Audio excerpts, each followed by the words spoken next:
बिस्मिल्लाहिर्रहमानिर्रहीम। अस्सलामुअलैकुम। रमज़ान पाकिस्तान की इस लाइव ट्रांसमिशन में जो कि पीटीवी न्यूज़ से आप मुलाहिज़ा कर रहे हैं, उसमें फ़ारूक हसन और सारा भट्टी आपको बहुत बहुत खुशामदीद कहते हैं। ख़वातीन और हज़रात, आज छठा रोज़ा है और मौसम जो है आहिस्ता आहिस्ता दिन में थोड़ा सा टेम्परेचर चेंज हो रहा है, बट शामें अभी भी बहुत अच्छी हैं, ठंडी हैं पूरे मुल्क में, कराची में भी इंक्लूसिव। तो आई होप कि आपके रोज़े अच्छे गुजरे होंगे। मैं जल्दी से फॉर्मेट से आपका तारुफ दोबारा से एक मरतबा करा दूं उन व्यूअर्स के लिए जिन्होंने आज हमें ज्वाइन किया है। इस ट्रांसमिशन में आपकी मुलाकात एक बहुत ही स्पेशल गेस्ट से कराएंगे जो कराची से स्पेशली हमें आज ज्वाइन कर रहे हैं। आप सबके जाने पहचाने किसी तारुफ के मोहताज नहीं हैं। शहजाद रॉय आज हमारे साथ इस ट्रांसमिशन में मौजूद होंगे और तिलावत कलाम पाक की सादत हासिल करेंगे कारी सलमान वहीद साहब। कुकिंग सेगमेंट में शेफ़ एग्जेक्टिव शेफ़ तौकीर साहब होंगे और तौकीर साहब हमें एक नई डिश, एक नई रेसिपी हमारे साथ शेयर करेंगे और आखिर में हदिया होगा नाते रसूल मकबूल सल्लल्लाहु अलैहि वसल्लम का। तो सारा, कैसा आपका रोज़ा गुजर रहा है? आज तो मेरा रोज़ा बहुत अच्छा गुजर रहा है और आज का हमारा टॉपिक भी बहुत इंटरेस्टिंग है। इसार पर हमें सैक्रिफाइस करना चाहिए गरीबों के लिए, अपने रिश्तेदारों के लिए, जो हमारे इर्द गिर्द कोई भी इंसान जिससे हमारा राब्ता होता है किसी भी तरह, उसके साथ हमें सैक्रिफाइस करना चाहिए। हमें उसके साथ एक बहुत अच्छा सलूक करना चाहिए, बर्ताव करना चाहिए। और फारूक, यही तो रोज़ा रखने का भी मकसद है। बिल्कुल, ये एसेंस है, स्पिरिट है रोज़े की, मकसद है। बिल्कुल यही असल मफहूम है। और जज्बा इसार की आपने बात की, तो इसार का मकसद मैं ये समझता हूँ कि जब इंसान के पास सब कुछ हो और वो फिर भी उस तकलीफ़ का एहसास करे जो उसके हमसाये को या उसके दोस्त को या उसके रिश्तेदार को, और उसके लिए अमली तौर पर मदद करे, तो इसको इसार कहते हैं। तो इस पर हम मज़ीद बात भी करेंगे। इस वक्त इस ट्रांसमिशन का बाकायदा आगाज़ करेंगे तिलावत कलाम पाक से और ये सादत हासिल करेंगे कारी सुलेमान वहीद साहब। अऊज़ु बिल्लाहि मिनश शैतानिर रजीम। बिस्मिल्लाहिर रहमानिर रहीम। इन्नल लज़ीना सबक़त लहुम मिन्नल हुस्ना उलाइका अन्हा मुबअदून। ला यस्मऊन हसीसहा वहुम फीमा इश्तहत अनफुसुहुम खालिदून।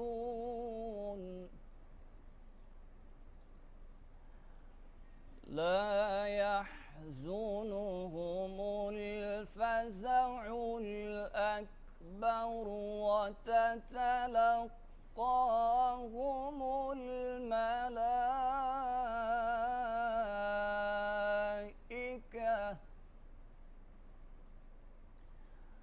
हाज़ा यौमुकुमुल्लज़ी कुन्तुम तुअदून।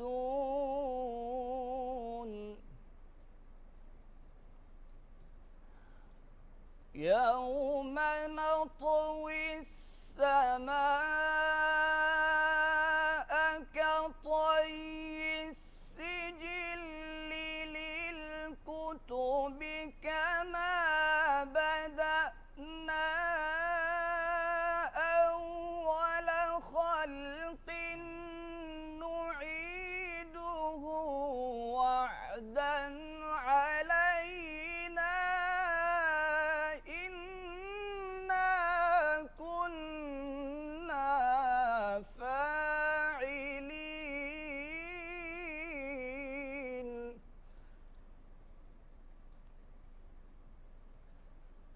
वलक़द कतबना फ़िज़्ज़बूर मिन बअदि ज़िक्रि अन्नल अर्ज़ यरिसुहा इबादियस सालिहून।